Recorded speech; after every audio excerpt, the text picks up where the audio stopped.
And now, for the purpose of presenting the commencement address for 2003, I give you Dr. Martha Elizabeth McSally.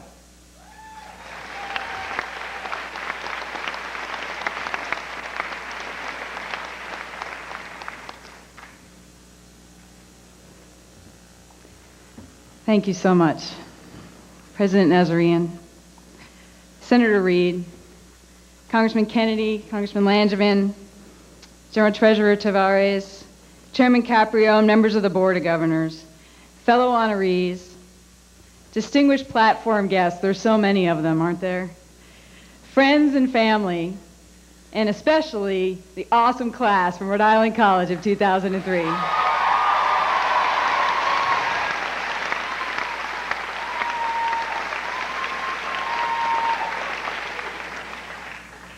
I just want to tell you how thankful I am.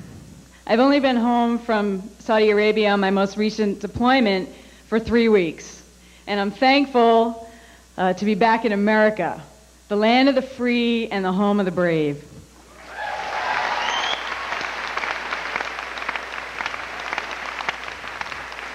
And I got to tell you the story. While I was over there, I've spent about 500 days in Saudi Arabia in the last 2 years or so. And actually, I went back this last time and I saw one of the Saudi officers and he said, "Oh, welcome home." I said, I got to find another line of work. This is not good. But I saw something different this time. Previous times when I'd been in Saudi Arabia, as most of you know, as a custom, the women walk 5 to 10 feet behind the men. And, you know, it's because of their deference and where they stand in society, and you know, that's just a common practice. Well, when I went back this time, what I saw was an exact reversal.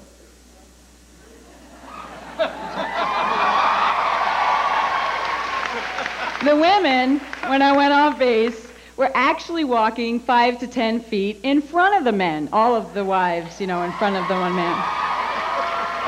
And I couldn't believe it. I thought, you know, I know we've been trying to bring about some change. Could it be, you know, that some radical revelation has come and women are finally in a place of respect? And I went up to one of the women and said, "I can't believe it. You got to tell me. I mean, I was just here recently. What changed?"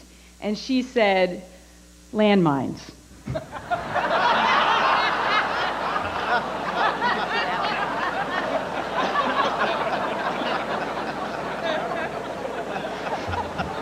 I'm sorry. I know that wasn't politically correct. And I am making light of a very serious issue, but I wanted to see if I could get your attention. I am very thankful to be home, and in all seriousness, in a nation that is free, in a nation where we can choose to go to school, where we can choose, you know, to learn, where we can choose so many things that we do take for granted. I'm so thankful to be home. I'm very thankful to be here today, to be welcome home to Rhode Island and Rhode Island College, and for this honorary degree that I really feel so unworthy of. I really am just an officer who's trying to uphold my oath of office to the Constitution. But I am very thankful to be in your company today and be celebrating this day with you. I'm thankful to be accompanied by one of my previous teachers. Peg Brown is here. Where is she? She was a high school teacher of mine at Bayview, and I want to use her as an example because I am so thankful for her. I was a tough kid in high school. I mean, I really had a tough time. And my dad died when I was 12 years old, and I had a tough adolescence trying to figure out what it was all about. But if it wasn't for teachers like Peg Brown, I wouldn't be here right now, literally. I would not. She believed in me, she invested in me, and she taught me. And she hung in there. And all you have teachers here from this college and in your other schools that are the same way. And so I'm thankful for her, and I'm thankful for all of you, the faculty of Rhode Island College. Each of you can remember one or two or more that have made a huge difference in your life, haven't you? Do you remember? So let's give them a round.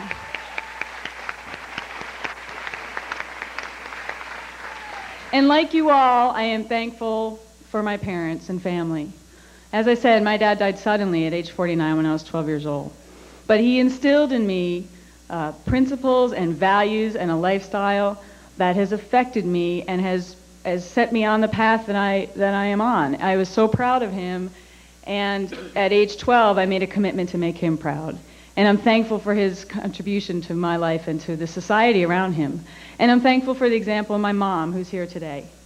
That she was a strong woman of faith and character and perseverance, and all those things were instilled upon me. So I want to thank my mom, and I want to thank all of you parents and friends that are here today that supported all of the graduates through these times. Amen?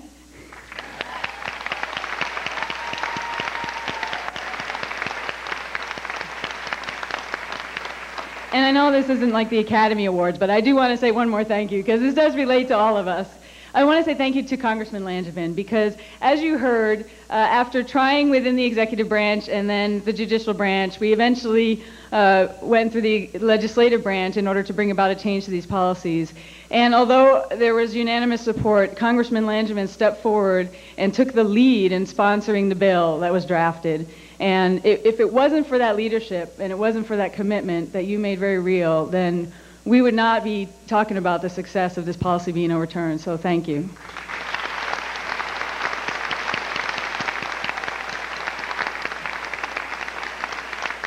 All right, I'm going to tell you a quick story, and then we're going to get on with the time for you all to walk across the stage, okay? And I just want to tell you a story that has inspired me, and inspired me in the 8-year battle that I had to overturn this policy. And that story is one of Esther. Has anybody heard of Esther before? No, this isn't going to be Sunday school, but Esther is out of the Old Testament, and it's a story of a young girl who was an orphan, and at the time was living in exile. And she was raised pretty much by her cousin. And I'm really going to paraphrase here, so if anybody's a biblical scholar, they may get a little upset. But the bottom line was the King Xerxes, he needed a new queen. And so they went out looking around, for the most beautiful woman out there who he wanted to receive as his queen. And Esther went through a series of competitions, and she ended up winning the hand of the king. And they didn't know that she was a Jew, but she, received his hand and she became the queen. And what happened over time, was there was a guy in the court of the king who really didn't like the Jews, and so he wanted to just wipe them all out. So he got the king, tricked the king to sign an edict to wipe all the Jews out. Okay, just take them out. And he said, sure. He had no idea his wife was one of them. And so at this critical time where, the very people, the Jewish nation were at stake, their very lives were at stake, and Esther herself, Esther's cousin who raised her, who was a man of character, came to her and pled with her to go meet with the king, to plead for her people. Well, at the time, if anybody approached the king and they weren't invited, they were punishable by death. Anyone. Unless the king extended his scepter in grace. So if you were to approach the king, you were taking a big risk. You were either going to be received or you were going to be killed. And Esther said, and I paraphrase, hey, I can't do this. I can't go to him. I'm going to be killed. There's nothing I can do about this. And her cousin Mordecai said to her, and this is the verse that convicted me 8 years ago about standing up on this issue and has continued to convict me in all the difficult steps that I had to take along the way. And this is the verse, and it applies to all of us. Can it be that you were put in this position for such a time as this? Did you hear that? Can it be that you were put in this position for such a time as this?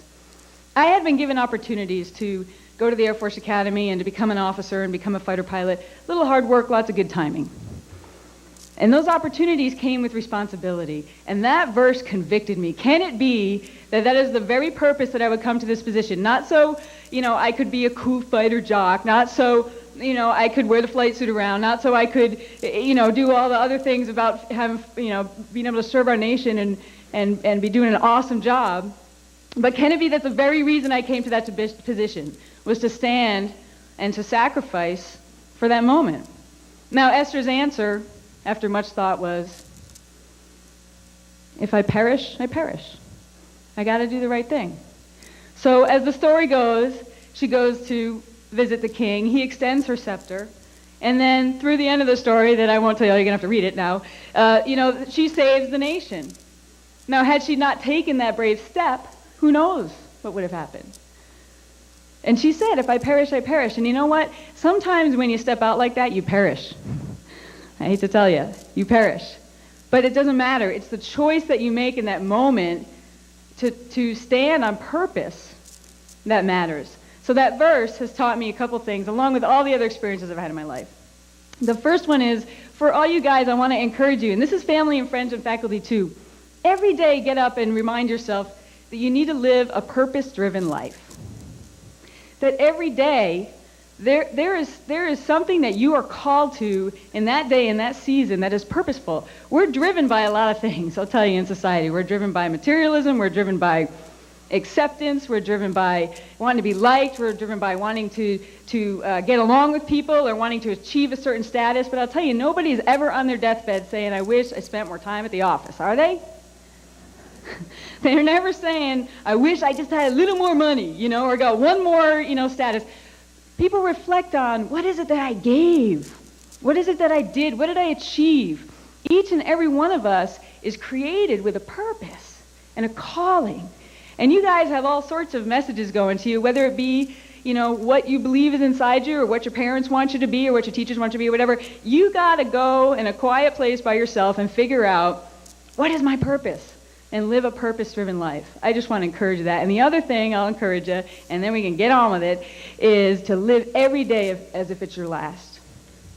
And I don't mean like, you might as well just party because, this could be my last day. And I don't mean that, in a morbid sense either, but the reality is when we get up in the morning, you can do a little bit of that.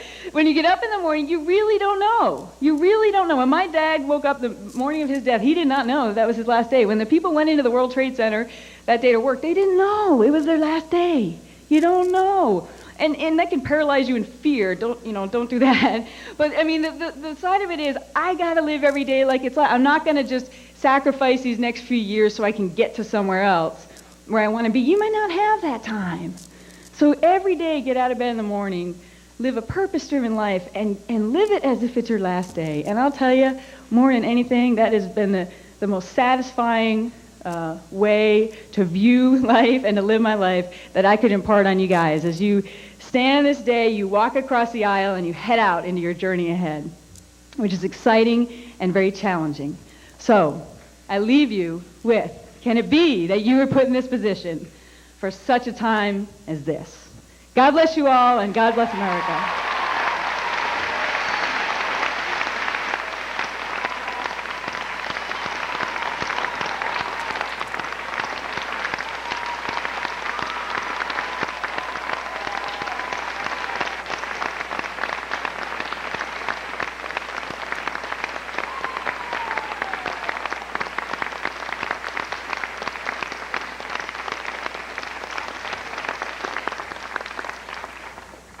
Thank you, Dr. McSally, for sharing those very meaningful thoughts with us on this occasion. And let me add how delighted we are that you are safe and healthy and that circumstances have permitted you to be able to be with us today. You are truly an inspiration. We thank you.